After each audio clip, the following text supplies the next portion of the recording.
días, amada Iglesia de Lima Cercado y Conde de la Vega.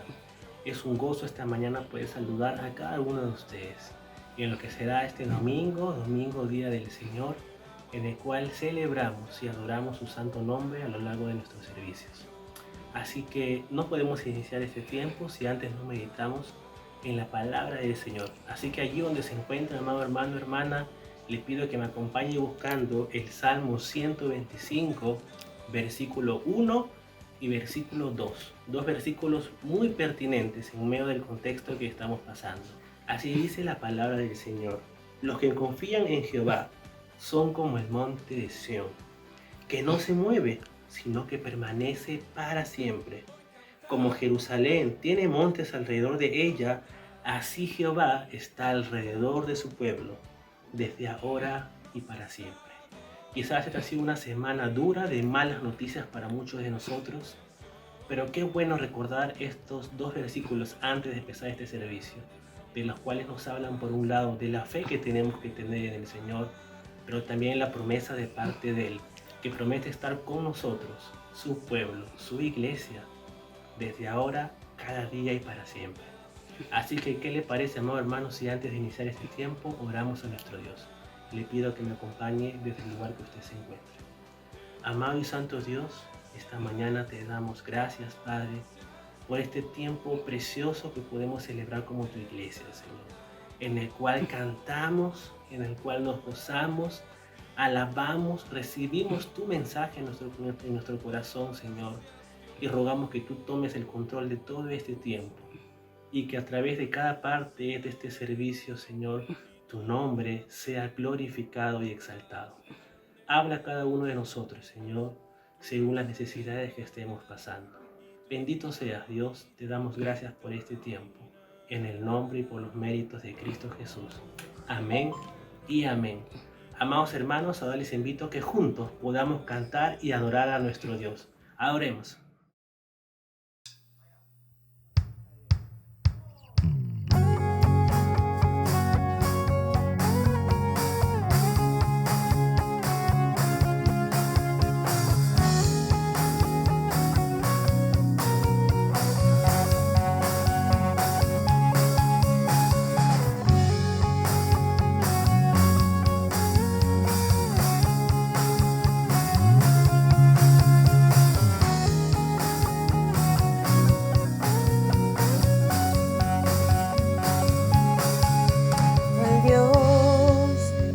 Los cielos y la tierra con el poder de su palabra y reina con autoridad.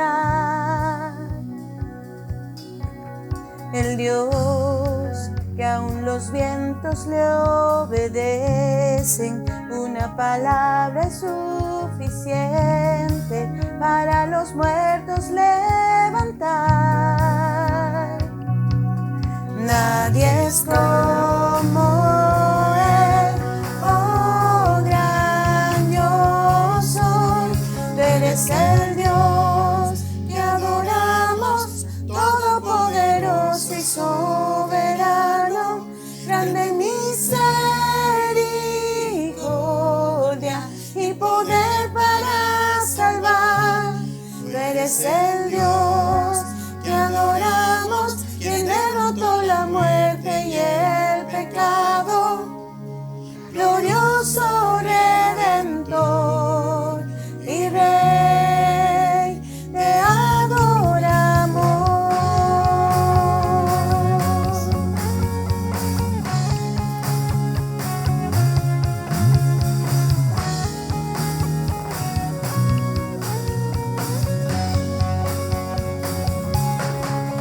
El Dios que descendió desde su trono para llevar sobre sus hombros nuestra culpa y transgresión. Jesús, exaltado sobre todo, nombre sobre todo nombre, solo en Él hay salvación. Nadie es como Él, oh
poderoso y soberano, grande en misericordia y poder para salvar. Eres el Dios que adoramos, quien derrotó la muerte y el pecado, glorioso Redentor y Rey, te adoramos.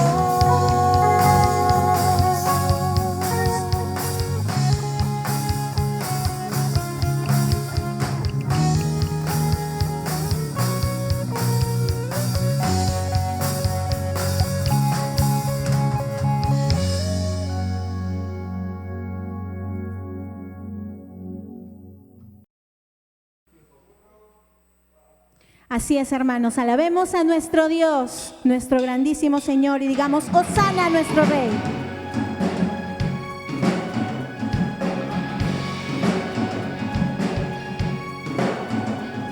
Hosana a Cristo nuestro Rey. Hosana a Cristo nuestro Rey. El león de la tribu de Judá. El león de la tribu de Judá. Hosana a Cristo nuestro Rey. Hosana a Cristo nuestro Rey. Pues Dios ha vencido y vencerá. Dios ha vencido y vencerá. Hosana, gloria, honores a nuestro Rey. Hosana, gloria, honores a nuestro Rey. Hosana a Cristo nuestro Rey. Traemos ofrendas de amor. Hosana a Cristo nuestro Rey. Regocijo y júbilo ante Él. Hosana, gloria, honores a nuestro Rey.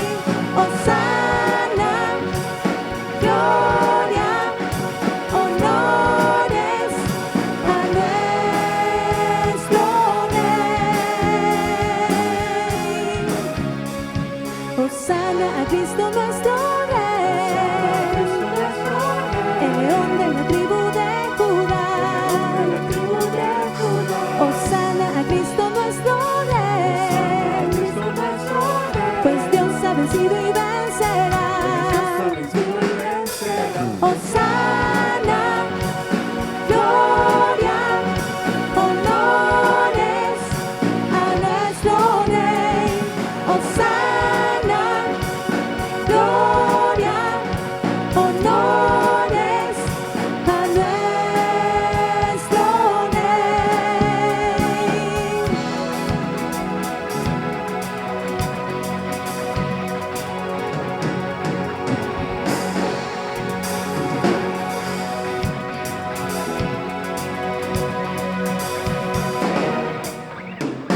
Hosana, gloria, honores a nuestro Rey. Hosana, gloria, honores a nuestro Rey. Hosana, gloria, honores a nuestro Rey. A nuestro Rey, a nuestro Rey. Hosana.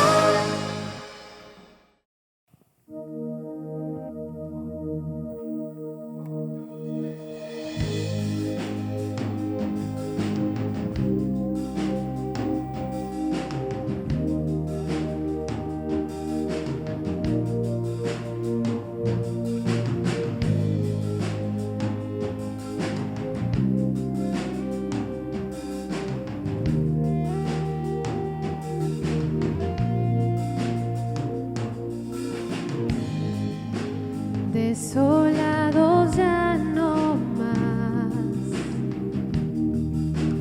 somos herederos con Jesús. extranjeros ya no más.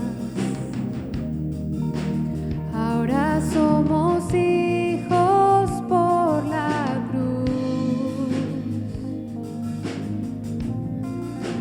Somos iglesia, reino de luz, nuestra bandera, la cruz de Jesús. Somos iglesia, somos nación, la tumba vacía es nuestra canción.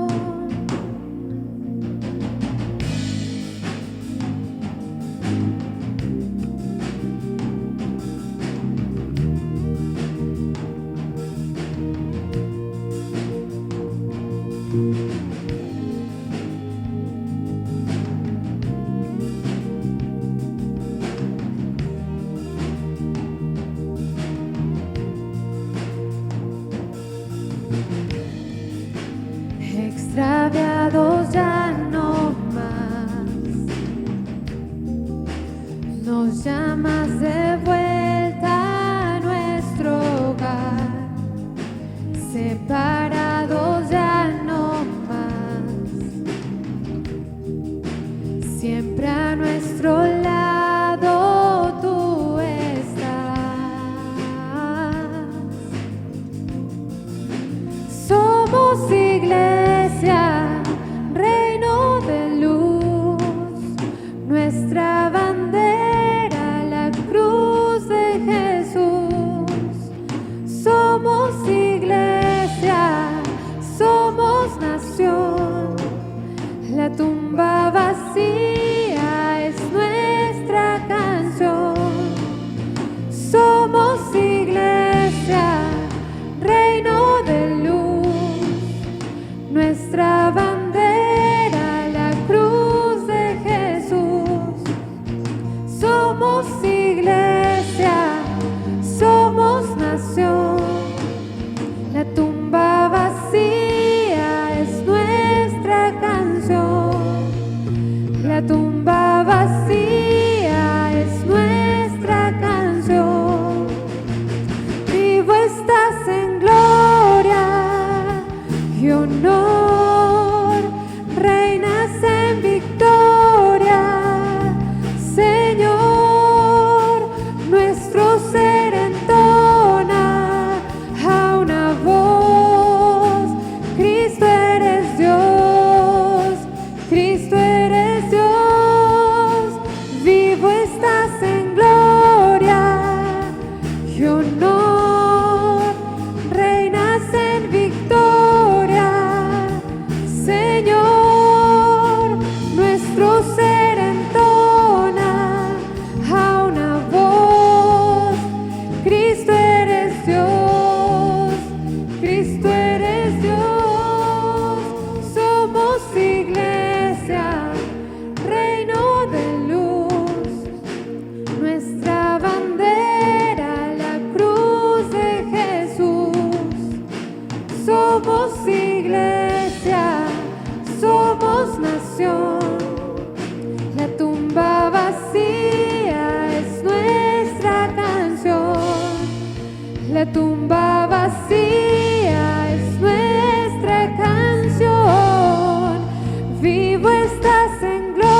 Nuestro Salvador nos enseña a seguirlo, haciendo los sacrificios necesarios para perdernos en el servicio desinteresado hacia los demás. Si lo hacemos, Él nos promete la vida eterna, el mayor de todos los dones de Dios, la gloria y el gozo de morar en la presencia de Dios el Padre y de su Hijo Jesucristo. En el nombre de Jesucristo. Amén.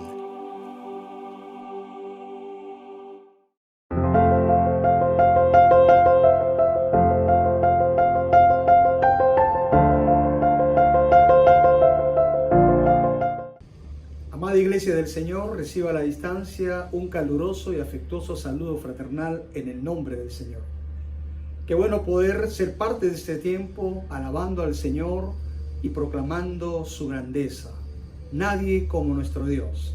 Y hoy dispongamos nuestras mentes y nuestros corazones para oír lo que el Señor quiere hablarnos. ¿Le parece si oramos un momento entonces? Hagámoslo entonces. Señor, te damos gracias por la bendición de estar aquí reunidos en el nombre de Jesús. Permítenos oír tu palabra. Siempre tienes algo que decirnos, enseñarnos, para corregirnos, para instruirnos y conformarnos a la imagen de Cristo. Oramos, Señor, que tu palabra corra y sea glorificada. Dejamos en tus manos este hermoso tiempo en el nombre de Jesús. Amén. Para todos aquellos que se conectan a esta transmisión y aquellos que ya vienen siendo parte de los distintos cultos que ofrecemos como iglesia, quiero darles una calurosa bienvenida. Esta es su familia. Y hemos iniciado una serie de temas que hemos titulado Creados para Servir. Nos hemos enfocado ya en algunos de estos temas importantes y hoy continuaremos con esta serie en un tema que hoy hemos titulado La talla del verdadero servidor. Vamos a ubicar el texto de Hechos capítulo 6. Hechos capítulo 6. Dice el versículo 1 en adelante. Vamos a las páginas del Nuevo Testamento y leemos a continuación lo siguiente. Hechos 6:1. En aquellos días, como creciera el número de los discípulos, hubo murmuración de los griegos contra los hebreos, de que las viudas de aquellos eran desatendidas en la distribución diaria.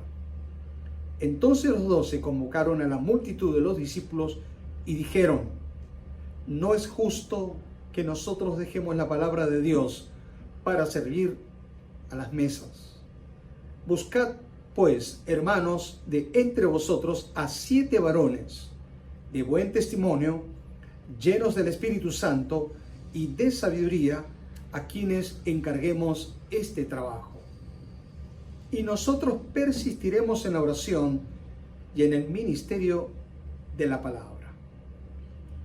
Quiero leer este texto y sobre todo el versículo 1 en la Nueva Versión Internacional, que dice de esta manera: en aquellos días, al aumentar el número de los discípulos, se quejaron los judíos de habla griega contra los de habla aramea, de que sus viudas eran desatendidas en la distribución diaria de los alimentos. Hoy hablaremos de la talla del verdadero servidor y vamos a comunicar algunos enunciados.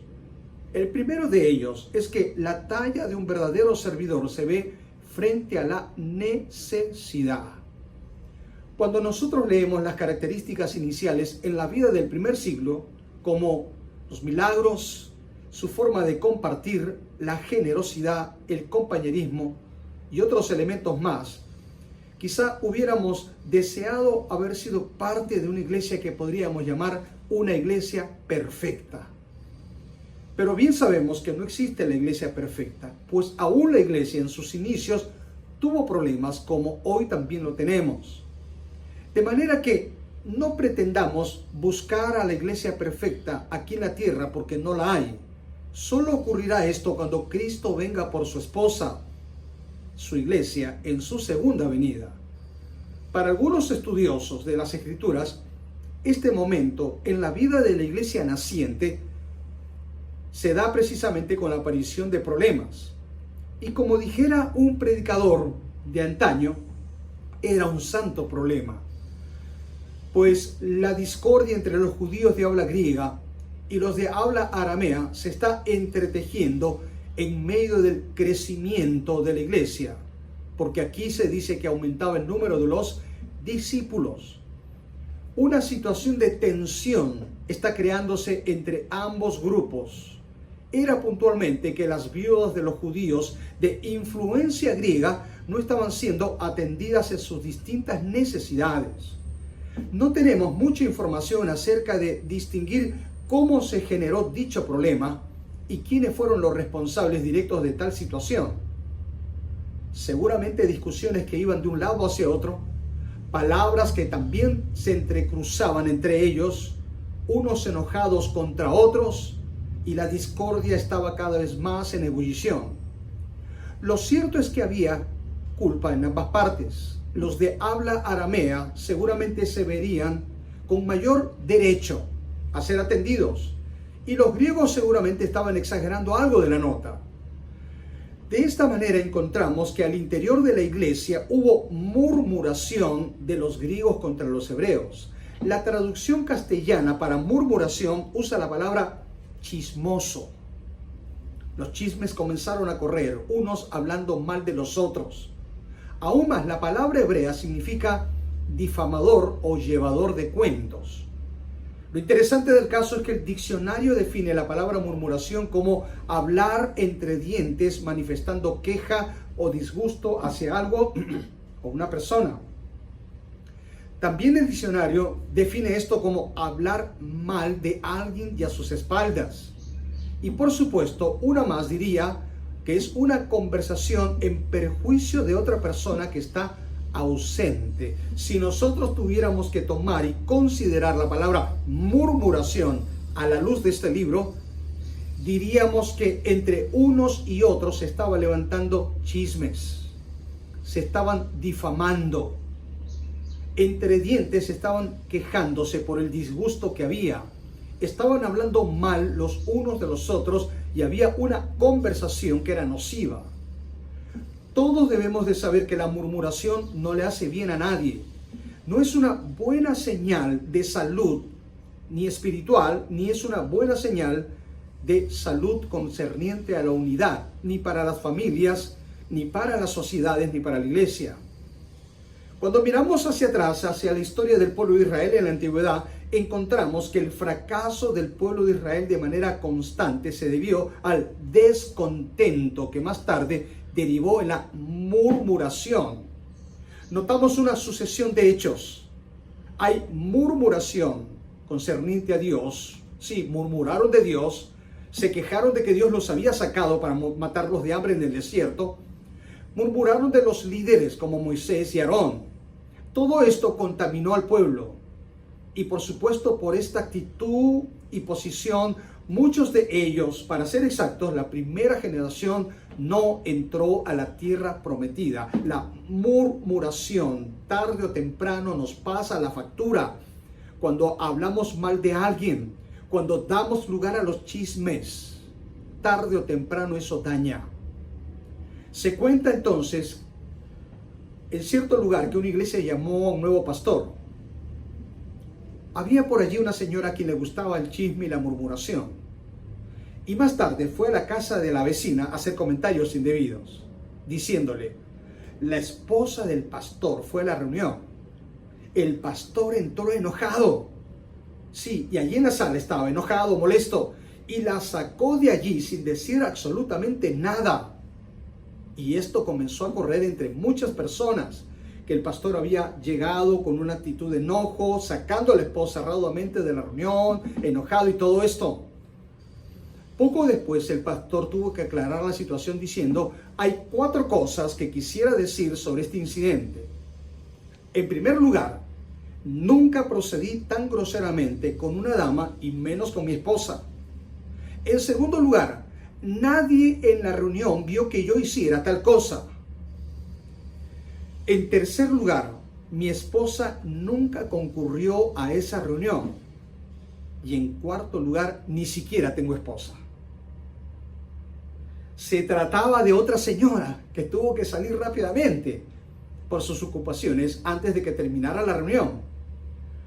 La murmuración no siempre ve las cosas como son. La Biblia habla con respecto a la murmuración y es clara. El Señor entonces llama la atención a su pueblo y en especial a Israel con respecto a esto. Y dice, por ejemplo, Levíticos 19:16, no andarás chismeando entre tu pueblo, no atentarás contra la vida de tu prójimo, yo Jehová. Pablo escribe a los Filipenses en el capítulo 2, versículo 14 y dice, hagan todo sin murmuraciones y contiendas. El apóstol Santiago en el capítulo 4, versículo 11 dice, hermanos, no murmuréis los unos de los otros. El conflicto en la iglesia de los inicios indica que los cristianos de habla griega veían que había un trato injusto para con sus viudas. Quizá ese aparente favoritismo no fue intencional, pero se originó por probablemente la barrera del idioma. Para un teólogo alemán llamado Hermann Olshausen, comentando con respecto al texto decía, era realmente tan solo una rivalidad producida por el buen deseo de que cada grupo, entre ellos pobres, tuvieran un mejor cuidado en este caso. Lo que sí tenemos claro es que los apóstoles habían tratado de obrar con toda imparcialidad, pero el contexto nos hace saber que precisamente por el aumento del número de los discípulos, ellos no podían entender por igual a todas las ovejas. En la vida de la iglesia hoy pueden ocurrir semejantes situaciones. Cuando el grupo es pequeño, las dificultades y problemas pueden ser algo notorios, pero no trascienden a más. Pero cuando el grupo crece, las necesidades crecen, las limitaciones para atender también crecen. Y muchas veces, cuando hay pocas manos comprometidas para atender las necesidades, lo único que se provoca aquí es que nadie se preocupa por nadie, cuando no es así. Anhelamos la experiencia de crecer como iglesia, no solo en el aspecto numérico, sino en el aspecto espiritual. Pero usted y yo tenemos que entender que definitivamente, en la medida que caminamos en el logro de esa meta, nos vamos a ver con claras realidades de necesidad, como lo hay. La iglesia crece y las necesidades también, y la necesidad de atención, consecuentemente, también. Hay necesidad de atención, de atender a nuestros niños con maestros, con ayudantes, con mobiliario, con material didáctico. Hay necesidad como colaboradores en enseñanza de los adultos, como en la Academia Bíblica. Hay necesidad porque requerimos de tutores y asistentes para los grupos de vida. Hay necesidad de atender los distintos servicios, el grupo de anfitriones, nuestros músicos, los que cantan el coro, los consejeros de altar, las personas con discapacidad. Tenemos la necesidad de velar por la tarea misionera y la expansión de la iglesia y la nueva obra que comienza. Y todo esto habla de grandes y profundas necesidades. Cuando considero el ministerio de nuestro Señor Jesucristo, observo lo que el Evangelio de Lucas muestra en un ambiente de gran necesidad. En las multitudes a la cual estaba el Señor abocado a enfrentar, habían enfermedades, pobreza, oscuridad, esclavitud, ceguera, opresión. De allí entonces encontramos claramente que dice la Biblia que Cristo en la sinagoga abrió el rollo del profeta Isaías y leyendo en el capítulo 4, versículo entonces 18-19 dice, el Espíritu del Señor está sobre mí, por cuanto me ha ungido para dar buenas nuevas a los pobres. Me ha enviado a sanar a los quebrantados de corazón, a pregonar libertad a los cautivos y vista a los ciegos, a poner en libertad a los oprimidos y a predicar el año agradable del Señor. Jesús tenía muy claro su objetivo. El Hijo del Hombre no vino para ser servido, sino para servir. El corazón de Jesús siempre mostró sensibilidad ante la necesidad del ser humano. Y cuanto más hacía de cercanía hacia la gente, más entendía la necesidad. Por eso tenemos que entender que Él también entiende la necesidad de su iglesia. De manera que las necesidades en medio del crecimiento y desarrollo de una iglesia siempre aparecerán. Es aquí donde la talla del verdadero servidor se evidencia, cuando éste tiene sensibilidad frente a la necesidad. Y si hay necesidad, no es insensible, no es indiferente, no es indolente, no hay desidia ni dejadez, porque eso nos descalifica como servidores de Dios.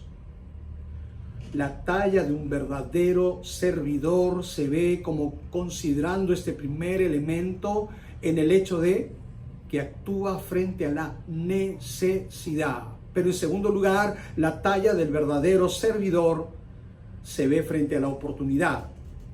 Los 12 se reunieron, dice la Biblia en capítulo 6, versículo 2 de hecho, y se reunieron a toda la comunidad de discípulos y le dijeron: no está bien que nosotros, los apóstoles, descuidemos el ministerio de la palabra de Dios para servir a las mesas. Cuando seguimos de cerca la manera como los apóstoles empezaron a dar solución al problema, vemos que lo que hacen es convocar a la multitud de los discípulos, es decir, reúnen a toda la iglesia, enfrentan la situación en búsqueda de lograr una solución al problema que surge entre ellos.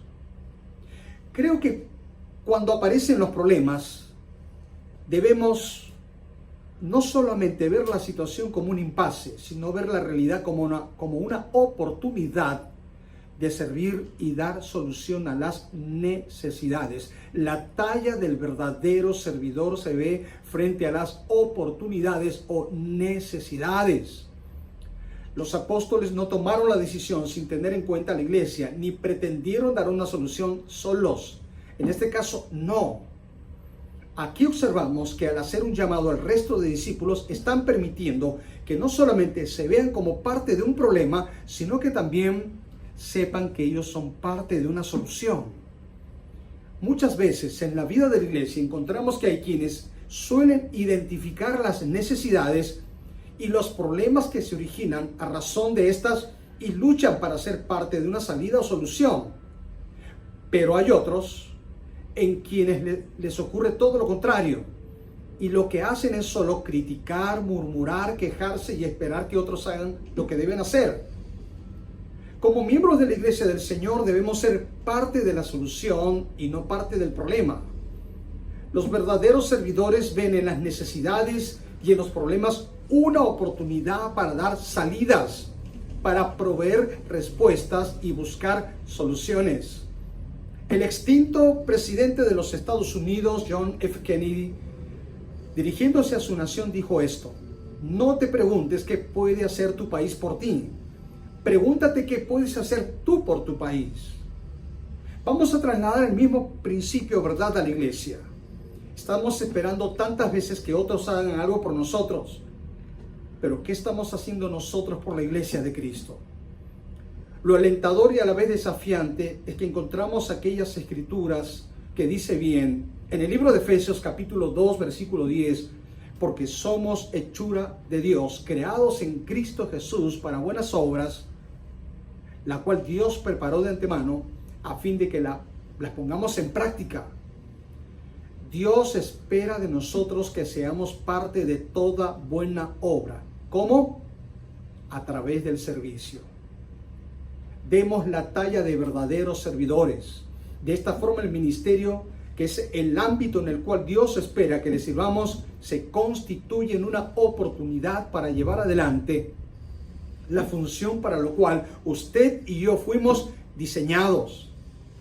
Entendemos que la oportunidad es la circunstancia favorable que se da en un momento adecuado y oportuno para ser útiles en las manos de Dios. Lo maravilloso de todo es que, según las Escrituras, Dios ha provisto de lo necesario para poder servirle a Él y a los demás. Nos ha provisto de dones espirituales. Son regalos de Dios para aquellos que son seguidores de Cristo. Una expresión de la gracia de Dios, dados con el fin de servirle. Dados no para beneficio personal, sino para el beneficio de otro. Es decir, para edificación de la iglesia. Piensen esto. ¿Cuántos de nosotros cuando recibimos algún tipo de regalo, lo tenemos allí cerradito, lo guardamos y nunca lo abrimos? Eso no tiene sentido.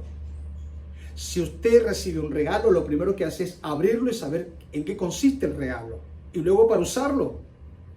Si usted no usa los regalos que Dios le ha dado, sus dones, la iglesia pierde. Si otros no usan sus dones, usted pierde. ¿Por qué? Porque nos necesitamos. Por eso dice 1 de Pedro capítulo 4 versículo 10. Cada uno según el don que ha recibido, ministrelo. Úselo en servicio de otros, como buenos administradores de la multiforme gracia de Dios. Usted ha recibido los dones espirituales, pero usted tiene talentos. Son las capacidades innatas, naturales. Hemos nacido con ellas y las vamos desarrollando en la medida que crecemos. Esto fue dado por Dios. Muchos de ustedes tienen distintas habilidades. Habilidades manuales, físicas, cognitivas. Otros son buenos con los números, con la música, saben cantar, saben pintar, arreglar cosas. De manera que nadie puede excusarse diciendo yo no tengo ninguna habilidad para servir. Lo único que tienes que hacer es ponerte a disposición a servir con tus habilidades, talentos y dones y servir al Señor y a los demás. Y hacerlo todo para la gloria del Señor. Tenemos dones, tenemos talentos, pero también hay experiencias. A lo largo de nuestras vidas nos ha permitido Dios vivir todo tipo de vivencias que se han convertido en experiencias que nos adiestran para ser buenos servidores. En nuestras vidas hemos tenido un caminar y experiencias en familia, experiencias educacionales, vocacionales, laborales, profesionales, ministeriales y espirituales. Y aún aquellas experiencias dolorosas que se han convertido en maestros para tu vida, para formarte a fin de que sirvas a los demás. Rick Warren escribe el libro Una vida con propósito, dice así: Dios quiere usarlo para que haga una diferencia en su mundo. Él quiere trabajar por medio de usted. Lo que importa no es la duración de su vida, sino su aporte. No cuánto vivió, sino cómo vivió, sirviendo a los demás. La talla del verdadero servidor se reconoce cuando él o ella están siempre atentos, no solo para ver o identificar la necesidad y dar una salida, sino en considerar la oportunidad para servir obedeciendo la demanda bíblica. Por eso Gálatas capítulo 6 versículo 10 dice así: por lo tanto, siempre que tengamos la oportunidad, hagamos bien a todos y en especial a los de la familia de la fe. La talla del verdadero servidor se ve en la necesidad, pero también en la oportunidad. Pero la talla del verdadero servidor tiene en cuenta estos requisitos. Escojan entre ustedes, hermanos, dice Hechos 6:3, a 7 hombres de buena reputación, llenos del Espíritu Santo y de sabiduría. ¿Por qué los apóstoles no solo apelaron al voluntariado para servir a las mesas? ¿Por qué la exigencia de requisitos para hacer una labor tan sencilla? ¿Acaso no es suficiente contar con gente que esté disponible y con buena voluntad? Es que para servir a Dios necesitamos cumplir con requisitos. No es suficiente tener buena voluntad, no es suficiente tener carisma y todo esto, sino que tener estos requisitos son importantes y tener disposición. Dentro de los requisitos para todo servidor se espera que todo servidor tenga buen testimonio. Testimonio bueno es igual a integridad, a buena reputación. Necesitamos gozar de la buena opinión y concepto por parte de otros hacia nosotros. Y esto comienza desde el seno de nuestro hogar y nuestra familia. ¿Qué puede decir tu esposa de ti? ¿Qué puede decir tu esposo de ti? ¿Qué pueden decir tus hijos de ti como mamá, como papá? ¿Y qué puede decir tu familia extendida?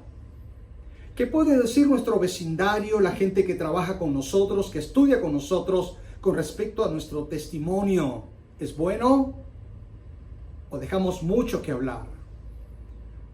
Un proverbio dice así: de más estima es el buen nombre que las muchas riquezas, y la buena reputación más que la plata y el oro. Proverbios 22:1. La Biblia al día dice: si tienes que elegir, prefiere el buen nombre a las muchas riquezas, porque ser tenido en buen testimonio es mejor que tener mucho dinero, mucha plata y oro. Los nombres de Nerón y Hitler y otros que mancharon su honra por sanguinarios o ladrones no inspiran a nadie y son sinónimos de maldad y corrupción, y nadie quisiera llamarse como ellos ni poner ese nombre a sus hijos.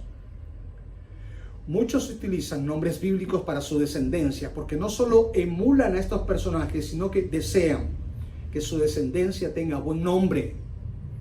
El buen nombre tiene un valor que tenemos que aprender a cuidar. Un nombre se construye con las acciones de quien lo posee. No arriesgues tu nombre comprometiéndolo con cosas que no sean honorables. Si fracasas en esto, manchas tu imagen y por supuesto te costará levantarte. Busca que tu nombre sea sinónimo de honradez, de buena conducta, de puntualidad, de buen testimonio. Porque entonces, si usted es una persona de buen testimonio y de buena reputación, usted será respetado y tendrá voz de autoridad. Por eso que las instituciones buscan a gente de buen nombre, cumplidores y todo esto. La mejor herencia y capital que podemos dejar a nuestros hijos es el buen nombre, el buen testimonio. El buen testimonio será tu mejor carta de presentación. Nunca te asocies con gente que sabes que no anda bien, porque entonces te contaminarás. Llévales el nombre de Cristo. Recuerda, el nombre y el apellido no se mancha. Dios siempre nos da oportunidad para corregir, corrige. Dios siempre da oportunidades para restauración, restaura eso. Se busca entonces que los servidores sean de buen testimonio. Hace un tiempo atrás, un militar involucrado en prácticas indebidas y deshonestos tuvo que escuchar de su hija la siguiente frase que lo conmovió. La niña, mirándolo a los ojos, le dijo: papá, tú me estás avergonzando con tu conducta. Es necesario que el servidor tenga buen testimonio y no caiga en descrédito, en mal testimonio de los de afuera, de los de adentro, desde la iglesia también. Es importante, por el mal testimonio muchas personas se alejaron del Evangelio, no creyeron en el Evangelio, pero por el buen testimonio muchos se han afirmado en el Señor también. Pero tienen que ser servidores no solo de buen testimonio, sino llenos del Espíritu Santo, que reflejen el carácter de Cristo, que evidencien el fruto de amor, gozo, paz, paciencia, bondad, benignidad, fe y todas estas cosas. La llenura del Espíritu Santo significa el gobierno de Cristo sobre mi vida, el dominio del Espíritu Santo. No se emborrachen con vino que lleva al desenfreno. Al contrario, sean llenos del Espíritu Santo. Sed es un verbo que indica acción continua. Sé hoy, sé mañana. Continuamente tenemos que ser llenos del Espíritu Santo. La iglesia del primer siglo fue poderosa en hechos y palabras porque vivieron llenos del Espíritu Santo y había un poderoso testimonio. Por eso impactaron a su sociedad. Esto es importante. Tenemos una riqueza profunda en la palabra. Tenemos la riqueza de vivir llenos del Espíritu Santo y no tenemos por qué vivir en pobreza espiritual. Dicen que las minas de diamante en Sudáfrica fueron descubiertas cuando alguien notó que los niños que jugaban a las canicas, a las bolitas, usaban hermosas y brillantes piedritas. Sí, jugaban con las piedritas. Los niños ni sabían, ni la gente alrededor. Esas piedritas brillantes eran diamantes. Los niños en sus manos tenían verdaderos diamantes, pero no lo sabían. En un país donde la pobreza es dura, se pudo descubrir los tesoros que había entre ellos. ¿Cuántos cristianos viven en pobreza y en decadencia cuando pueden vivir en la riqueza de la llenura del Espíritu Santo, disfrutando esta bendición? De buen testimonio, llenos del Espíritu Santo, llenos de sabiduría. La sabiduría es la capacidad de discernir. La sabiduría es también la capacidad de poner en práctica lo que Dios nos enseña en el lugar oportuno y en el tiempo oportuno. Sabiduría para todo, sabiduría para la vida, sabiduría para las decisiones, sabiduría para las relaciones interpersonales. Todo esto es importante. La talla del verdadero servidor tendrá en cuenta estos requisitos. Jesús dijo: si alguno me sirve, sígame. Y donde yo estuviere, allí también estará mi servidor. Si alguno me sirviere, escuche bien esto, mi Padre le honrará. Qué maravilloso texto que encontramos aquí. La talla del verdadero servidor la vamos a comprobar frente a las necesidades. Aquellos que tienen sensibilidad frente a la necesidad y están dispuestos a ser parte de una solución. La talla del verdadero servidor estará en las oportunidades de aquellos que tienen disposición para servir a Dios y no están llenos de excusas. Y la talla del verdadero servidor está frente a los requisitos que demanda buen testimonio, llenura del Espíritu Santo y sabiduría. De la manera que Dios usó una variedad de hombres y mujeres, Dios quiere usarte con tus debilidades, limitaciones. Dios quiere hacer de ti un instrumento de bendición y de servicio. No pongas excusas. Se espera que la talla de los servidores sean de aquellos hombres y mujeres que digan: heme aquí, Señor, usa mi vida. Oremos entonces. Padre, gracias por tu palabra, por este tu mensaje. ¿Cuántos dirán: heme aquí, Señor, usa mi vida? Dispóngase en las manos del Señor. Contáctese con uno de sus pastores. Estamos dispuestos a servirles. Gustosamente le guiaremos a ser parte del servicio en la obra del Señor. Usted es importante. Hay necesidad y se requiere de obreros que pongan manos a la obra. Dios nos ayude y nos bendiga en esto. Amén. Amados hermanos, tengan todos ustedes muy buenos días. Le damos gracias al Señor por su palabra expuesta en este día. Y ahora en este tiempo vamos a adorar a nuestro Señor a través de nuestros diezmos y nuestras ofrendas. Amén, hermanos. Vamos a leer una porción de la palabra de nuestro Señor en Proverbios capítulo 3, versículos 9 y 10. Honra a Jehová con tus bienes y con las primicias de todos tus frutos, y serán llenos tus graneros con abundancia, y tus lagares rebosarán de mosto. Amén. Acompáñenos en una oración. Amado Padre, te damos gracias, Señor, por todas las bendiciones que usted nos da, Señor. Gracias por el trabajo, porque a través de ello podemos bendecir a nuestro hogar, Señor. Gracias, Padre, también, Señor, por todo lo que nos da, Señor Dios, aún en la necesidad, nos permite que nuestro hogar pueda abundar, Dios. Y te oramos también, Dios, por los hermanos, hijos, hijas tuyas, que, Padre, quizá en este tiempo no cuentan con un trabajo o quizá lo han perdido, Señor. Te oramos, Padre, para que su fe no decaiga, sino sea cada vez más firme y constante en ti, Señor. Y, Padre, conforme a su fe, usted pueda hacer sobreabundar en ellos, Señor. Gracias, Dios, una vez más por este tiempo. Síguenos guiando. En tu nombre. Amén. Amén, hermanos. Gloria sea a nuestro Señor. A continuación pasará por las pantallas toda la información correspondiente para que usted y yo podamos honrar a nuestro Señor con nuestros diezmos y ofrendas.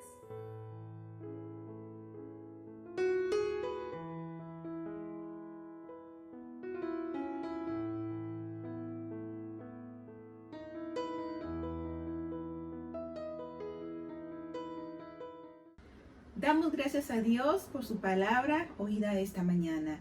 Que Dios nos ayude no solamente a ser oidores, sino también hacedores de ella. Ahora, hermanos, estemos atentos a los siguientes anuncios de nuestra vida de iglesia.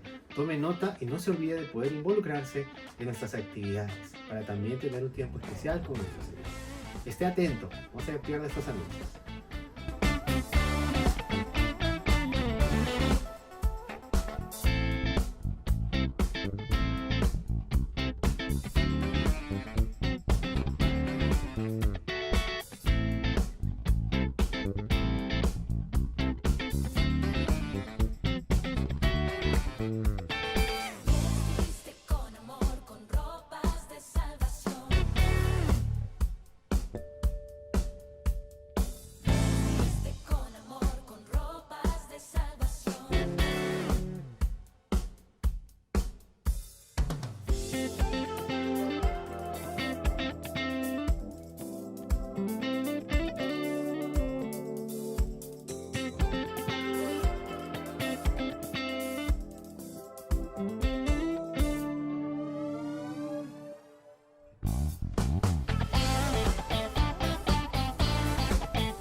Bien, mis hermanos, hemos llegado a la parte final de nuestro servicio, agradeciendo a Dios por permitirnos adorar su nombre, cantar y escuchar su palabra. ¿Qué le parece si terminamos este tiempo agradeciendo al Señor con una oración? Amado Padre, bendito Dios, te agradecemos de todo corazón por este tiempo que hemos tenido. Gracias porque nos permites adorarte, nos permites glorificar tu nombre, escuchar tu palabra. Señor, entregamos esta semana, Señor, a ti, para que tú sigas guiando nuestro camino, para que tú sigas hablando en nuestros corazones, Padre, afirmando siempre, Señor, nuestros caminos. Gracias, bendito Dios. Permítenos que el próximo domingo también poder estar conectados con la iglesia tuya. En el nombre de Jesús. Amén. Bien, hermanos, que tengan una muy bonita semana y que Dios los bendiga.